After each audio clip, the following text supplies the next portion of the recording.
Are you able to hear me? Am I audible? Yes, yes, Yes, ma'am. Yes, Yes, ma'am. ma'am. Yes. Yes, Yes, Yes, ma'am. ma'am. Yes, yes, ma'am. Please ma'am. Yes, ma'am. continue. I'm Yes, audible. ma'am. Yes. Yes, ma'am. Continue, ma'am. So, with the permission of the chairperson or the head of the department, Dr. Bezresa, I begin this presentation. The feminist movement and literature. This is a topic given to me. The first point, let us understand what is feminism, and slowly I'll be moving towards feminist movement, the myths about feminist movement and feminism, and then I'll be talking about major feminist activists. Then I will also talk about major Indian feminist activists. Then the next part will be some literature from India, which is influenced by feminism. I'll be referring to that. And after that, I'll be certainly making a statement whether we have something called indigenous feminism. Does India have feminism of its own, or did it have it even in the past? So this is the way I'm going to make a presentation. So feminism is a political stance. When we talk about feminism, it means we are talking about gender equality. We say that man and woman are equal. We say that man is not superior to woman, but equal to woman. And we question the patriarchal practices. Feminism exposes the malpractices which are involved in patriarchy, that is, which oppresses women at times.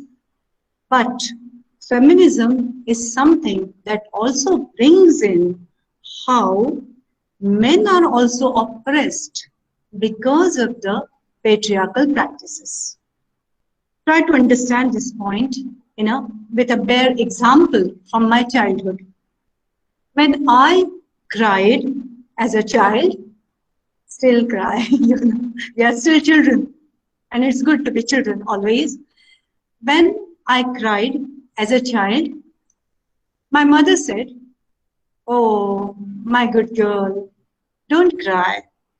But when my brother cried, my granny said, "Oh boy, you're going to be a man. No, no, no, no. Don't cry. No tears for boys. Don't cry." Boys are not allowed to cry in our society. When I sat in the chair and stretched my legs, my granny said, "Sit properly. This is not the way girls sit. Hold your legs properly. Hold your hands properly." This was the training given to me, and I internalize those things. My brother used to stretch his legs the way he wanted to sit, he sat. This was the difference, and this is how we are conditioned. But something that suppresses the tears, something that makes a boy suppress his pain or fear or unhappiness or sorrow, it leads to something, maybe in certain cases, suicidal tendency. And you'll understand that this burden is so heavy that we do have cases, more cases of suicide among boys, young men, than we have among girls or young women. I hope you accept this point. When I am 22, maybe a girl when she is 22 and doing her post-graduation, waiting for the Rajkumar to come, the boy who is already 22, who has completed his degree, has to search for a job. A girl need not necessarily search for a job. Wait for the prince to come. वो राजकुमार आएगा, फिर उठा के लेके जाएगा. This is what the society says. Getting a job, stand on your own feet, कितने दिन खाओगे बाप के हाथ का, क्या करोगे, नौकरी नहीं मिली. So these are the questions that are a burden for economic independence. A girl may not be, she is allowed, she has certain concessions in the society. So try to understand that feminism, a balanced feminism, that expression talks about a balanced way of looking at a woman and looking at a man on equal terms. I hope this space is okay with all of you, because most of you, I think, I came to know that you belong to various fields. So I'm not going to make it very critical presentation. There are certain myths related to feminism. What are these myths? The first one is it's a women's affair, don't bother about it. So, as women are taken casually, even their thought is taken casually. ऐसे नहीं है, ये सिर्फ महिलाओं की बात नहीं है, ये पूरे समाज की बात है. So, we have to consider this point that feminism is not only for women, it is for the welfare of the balanced society or a balanced nation. Another myth that is related to feminism is all women are feminists and all men are not. This is not true. There can be women who are anti-feminist, women who unleash the forces of patriarchy through the training of their daughters are anti-feminist. You might have seen a father in a house who understands his daughter in a better manner. The mother says, no, no, don't go out. No freedom for girls. Don't do this, don't do that. But the father says, no, let her take the responsibility. She's going to the library, let her go. So there may be a father who can be called a feminist. So second myth is erased, and that is the forces of feminism can also be unleashed through men and not only through women. Another myth that is about feminism is anti-men. ऐसे बिल्कुल नहीं है. Feminism is for gender equality. Talks about the equality of man and women, because women share half of the world's population. So equal rights for them, equal voice for them, equal status for them. So ऐसे नहीं है कि पुरुषों के खिलाफ है feminism या स्त्रीवाद जिसे कहते हैं. So these are the three myths that I would certainly like to erase, and I hope that most of you would accept these things. Now, the next point I would like to make is need for feminism. This is the status, this was the status of feminism, and that's why we need feminism. Because the society has to understand that change has to come. And change will come not from without, but it will come from within. अंदर से आना चाहिए, अंदरूनी बदलाव होना चाहिए. इस बारे में हमें सोचना पड़ेगा. इसलिए there is need for feminism. And when we talk about need for feminism, we have to understand that we have to be together. When I say we, I mean man and woman. I don't mean women. I mean man and woman have to be together to fight against the oppressive forces of the hidden oppressive forces of patriarchy, male domination. So feminist movement, generally, it is referred to the Western world. There are references from the Western world, and that's what we all learn. कि यहाँ feminist movement वाले Europe and America, New Zealand, Germany, we have these names. So, feminist movement, as it started in the Western world, 1897, that was the year. There was a woman called Mary Wollstonecraft. This woman wrote a book called Vindication for the Rights of Women, the first voice of feminism in Europe, 1897. Later on, there are other voices also, certainly. Before that also, I would say J.S. Mill, but subjection of women, but he did not continue, like it did not create or initiate any movement. Even Mary Wollstonecraft's book did not initiate a movement. Later on, I come to the 20th century, 1949. A book was written, and the title of the book was The Second Sex. This book was translated into English, was written by Simone de Beauvoir in French, and then it was translated to English in 1953. That book also did not initiate any movement, but it is supposed to be the pioneering book of feminism. Why? I'll tell you why. Because it talks about women's conditioning. The way girls are trained, the way girls learn and the boys learn various ways of the society, the customs of the society, and how they internalize these things, how there's appropriation to the customs of the society.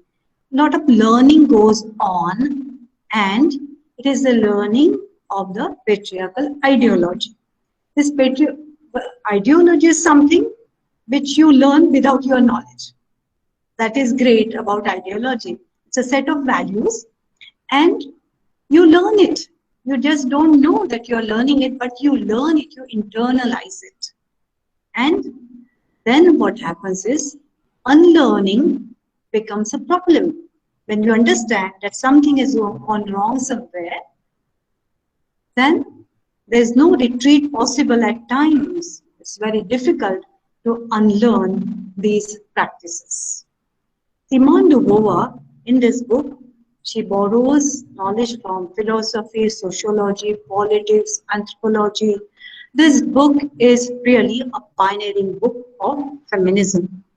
She also talks about the training of the girls through certain rhymes. You know, we learned this rhyme, especially the English medium school में जो बच्चे जाते हैं, लड़कियां जो सुनती है, chubby cheeks, dimpled chin, rosy lips, teeth within, curly hair, very fair.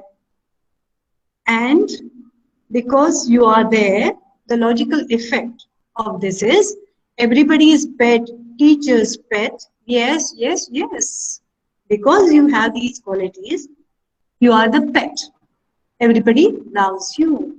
This is a learning process. Then every girl strives unknowingly to have blue eyes. And that's why we have a piccola in literature. There may be many piccolas in real life. Toni Morrison wrote a novel called The Bluest Eye. And it's a very painful story, a very agonizing story of a black girl who craves for day and night. She dreams of, she craves for blue eyes. And ultimately, she thinks that she's got them. But it is a process of self-annihilation. It's a process of insanity, going insane. And yes, Piccola is insane. So a girl, black girl, her survival becomes difficult because she is black. The same case applies with Indian situation also. Because I've seen some advertisements which say, मैंने fair and glow लगाया, fair and lovely लगाया, मैं गोरी हो गई, I got a job. I saw an advertisement where this girl is not fair and she doesn't get a job, but because she applies that, she becomes an air hostess. My God, air hostess and fair and lovely. What is the relationship? What is this cause and effect relationship? I was surprised. I am surprised. Being an air hostess needs a lot of training. Nobody talks about this skill or training. They talk about a girl being fair. A girl has to be very fair and then she gets a job. Do you think that this sort of conditioning is useful for the society, or is it harmful for many girls, millions of girls who are not fair? How can it be fair to be fair in India? The climatic conditions are such that we cannot be as fair as the girls in Europe. We cannot be. But this is the training. Simone de Beauvoir deals with this sort of thing. And then she says, sharing is the only alternative. We have to share this world equally. This is the only alternative.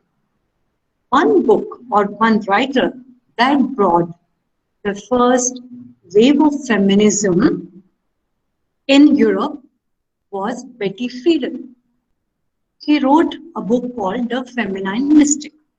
And The Feminine Mystic exposes how women are constructed, that they are deified, they are glorified, that yes, you are a mother, you are a sister, and you have to sacrifice, you have to do this, the typical feminine being you have to be.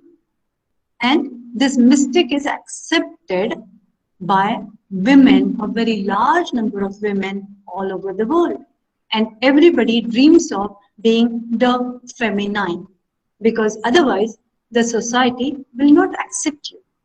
Or even when a girl walks like a boy, she's told that, oh, behave yourself, walk properly, you are a girl. And your value in the marriage market will be zero if you don't become feminine, traditionally feminine. So this particular book, it brought the first wave of feminism. Then there were other writers. There was a book called Sexual Politics. And then 1969, Betty Friedan wrote The Second Stage, where she is not angry with the society. The first rage, the revolutionary spirit is gone somewhere. It is lost. And in this book, she talks about bringing in harmony, which is certainly, I think, useful. She tries to bring in harmony by combining, by accepting the feminine and combining the traditionally feminine and the traditionally masculine, being together and not doing away with the family. Because the first generation feminists, they broke away from the family, especially the radical feminists. They did not believe in family because they saw family as a system which oppresses you. And later on I'm going to speak about that. Julie Kristeva, she was surprised by arranged marriage. She was shocked, horrified, she says, by arranged marriages. We believe in arranged marriages in India. We do have arranged marriages, and people are on good terms till the end, till the last breath of their lives. This is a reality. This is the Indian reality that we have to accept.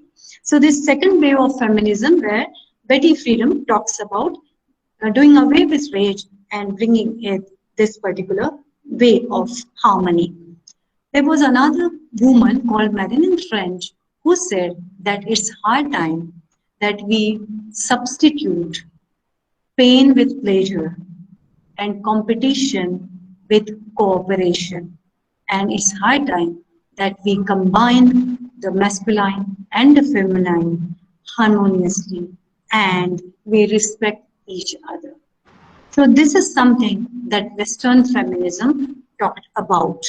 There were black feminists, there were bourgeois feminists. Bourgeois feminists were criticized by the black feminists because black feminists thought that they are being neglected because they are a minority, and not only a single minority, single status minority, but they were their position was of a double disadvantage, I would say.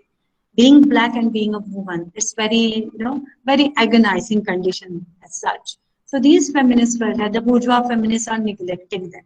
So this happened in Europe.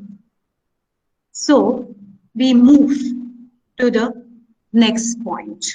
I hope I have taken a rapid survey of the Western feminist movement.